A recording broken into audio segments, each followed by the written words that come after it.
আসসালামু আলাইকুম ভাই ও আপুরা, আজকে আমি তোমাদের দেখাবো ভিন্ন রকমের ভিন্ন স্বাদের পেঁপে ভর্তা। তাই আমি 2টা পেঁপে নিয়েছি, বটি দিয়ে এখন পেঁপের ছোকলা ছাড়িয়ে নিব।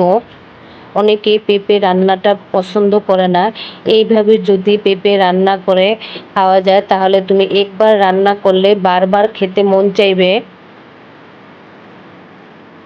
এখন পেঁপেগুলো ছোকলা ছাড়ানোর পরে পেঁপেগুলো কেটে নিচ্ছি। পেঁপেগুলো মাঝখানে ফাইল করার পরে মাঝখানে কিছু বিচি থাকে, বিচিগুলো হাত দিয়ে এইভাবে করে নিতে হবে।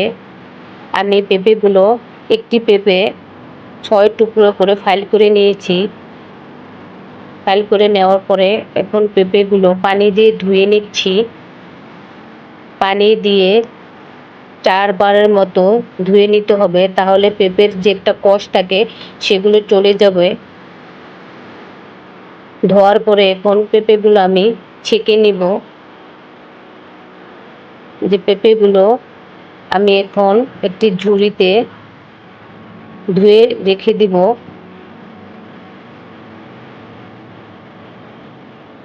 তারপরে আমি চুলা অন করে একটি পাত্রে পেঁপেগুলো দিয়ে পরিমাণ মতো পানি দিয়ে সিদ্ধ করার জন্য বসিয়ে দিয়েছি। এখন ঢাকনা দিয়ে ঢেকে 15 মিনিটের মতো সিদ্ধ করে নিব।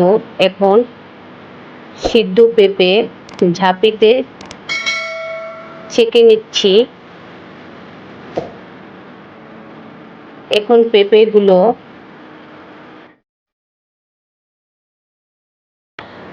ঢালের ঘুটনি দিয়ে এখন আমি পেঁপেগুলো পেস্ট করে নিচ্ছি। এখন পেঁপেগুলো ভাজি করার জন্য একটি কড়াইতে তেল দিয়ে দিয়েছি।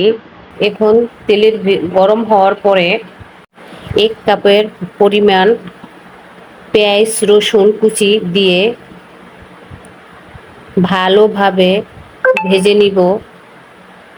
7 মিনিটের মতো ভেজে নিব। যখন দেখব পেঁয়াজ রসুনগুলো হালকা বাদামি কালার চলে এসেছে, তখন পেঁপের পেস্টগুলো দিয়ে দিব।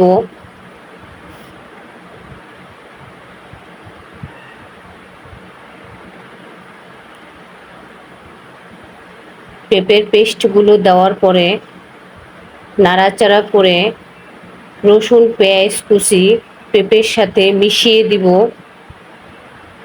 এই রান্নাটা কিন্তু মিডিয়াম আঁচে রান্না করতে হবে। এখন পরিমাণ মতো লবণ দিয়ে দিচ্ছি। অল্প পরিমাণে হলুদের গুঁড়া 5-6টা, খালি কাঁচামরিচ দিয়ে ভালোভাবে নাড়াচাড়া করে পেঁপের সাথে মশলাগুলো মিশিয়ে ভালোভাবে নাড়াচাড়া করে নিতে হবে যতক্ষণ পর্যন্ত পেঁপের গায়ের পানি শুকিয়ে না যাবে, একটি ভাজা ভাজা গ্রান না আসবে, ততক্ষণ পর্যন্ত নাড়াচাড়া করে রান্না করে নিতে হবে। এখন নামিয়ে ফেলছি। এখন এই যে ভাজা ভাজা হয়ে গিয়েছে, এখন পরিবেশের জন্য নামিয়ে ফেলছি। কত সুন্দর কালার চলে আসছে, মাশাআল্লাহ, দেখতে কত সুন্দর হয়েছে, খেতেও কিন্তু অনেক মজাদার স্বাদ হয়েছিল। এখন এই পর্যন্তই। আল্লাহ হাফেজ।